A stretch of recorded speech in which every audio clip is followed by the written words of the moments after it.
86. Tanda naman siya sa akin. Pero pareho kami ng birthday. Ah, November 30. Kaya noon yun, pag nag-birthday yun, kasi naghahanda talaga sila. Tatawagan ako niyan. Mare, excited ka. halika na. Dito na tayo Celebrate. mag-celebrate ng birthday. Ang dami kong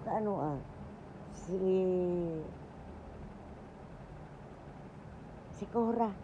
Cora. Arada. Oh, Ka-birthday ko birthday rin mo. yun. Pero yung birthday ko naman, yung pinadadalan niya ako ng pera. Bait naman.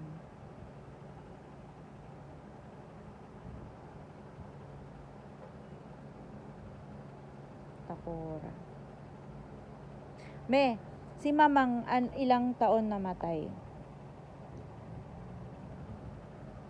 Ano yata, 87. 1907 kasi sila eh. Pero nagkaano na siya, no? Yung parang Alzheimer. Ulianin. Mm-mm. Oh. Nung namatay siya, kilala ka pa niya? Ha? Nung namatay siya, nakilala ka pa niya? Sana? Nakilala. Nakilala? Kakilala? Ikaw? Oh, marami ng sila. Maraming nakarating. Maraming. Hindi. Nung namatay si Mamang, nakikilala ka pa niya? Hindi nga eh. Hindi. Iniisip, tinatanungan niya, buhay pa siya, maayos pa nga siya. Sabi niya sa akin, alam ko may anak pa ako. Hindi nga ako kinikilalang anak noon eh. Kasi anak daw ako ng isang mayaman. Sabi niya, alam ko may anak pa ako. Sabi ko, oo, meron. Sabi mo Ay, ikaw. nasaan? Sabi ko, nasa Canada. Iyon ang mali ni auntie mo noon. Ay, sinabi ko sa kanya, umuwi ka hanggat buhay pa. Hindi ba alam, miski hindi ka makauwi pag wala na. Naabutan niya. Patay na ng mao.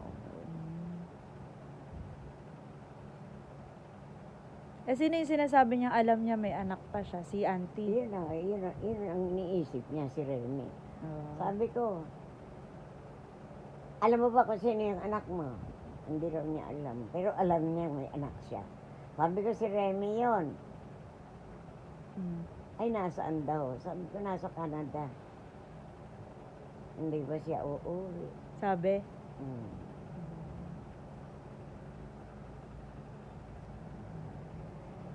Ano na siya noon? May sakit na. Ano ba kinamatay ni Wala Mama? pa siyang sakit noong mamatay. Wala pa siyang sakit noong sinasabi niya yun. Tapos ikaw di ka niya kilala? Tapos ikaw hindi ka kilala? Hindi ka niya kilala? Kasi sinasabi sa akin yan, ako daw, anak ng mayaman. Pero niyan kasi silang pinakamayaman na tao sa lugar nila. Ang lugar kasi nila ay nasa Bisaya sa Kuan, sa Sigma. Oo. Yung pinakamayamang tao doon, pinakamayamang pamilya. Kumbaga, anak daw ako noon.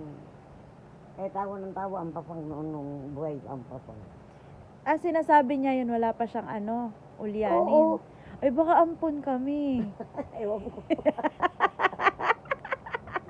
Baka ampun ka, oh no. Ewan ko kung nasaan eh. Ay, di ko nga kilala yung mga yun eh.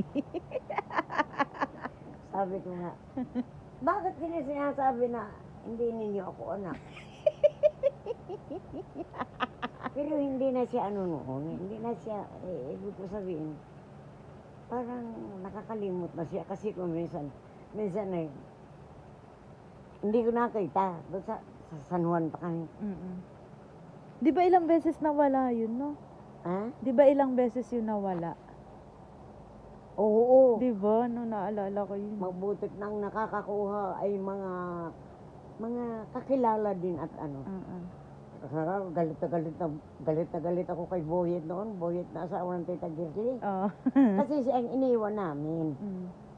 Si Jerome kasi noon, nahulog doon sa bahay nila, Boots, mga Tito Boots mo doon sa San Juan noon. Yung bayag niya, masabit sa pako. Talaga namang, magputi yung ano, parang hindi, parang nasa balat lang yung sabit. Mm. Pero ano, mahaba ang ganun ah. Ay tanghali. Sabi ko, Boyet, huwag kang aalis ha. Bantayan mo ang mama. Opo. Doon po siya nahiga sa gitna, nakaharang siya sa pintuan. Mm. Para hindi Kung lumabas. bakit ang mama ngay nakalabas. Hutang ina ka, Boyet. Sinabi ko sa iyo na, huwag kang, ay May, ako naman ay hindi umaalis eh. Hindi ko alam kung bakit nakalabas si mamang nanay. Minsan naman sigaw na sigaw si Sarah sa kabila. Mm. Oo. Ay yung mag-anak na ano. Mama, ay, Mami, dalian nyo ang mamang hindi makaalis doon sa Saan? Saan? Lumusot yung paayang ko dito ah.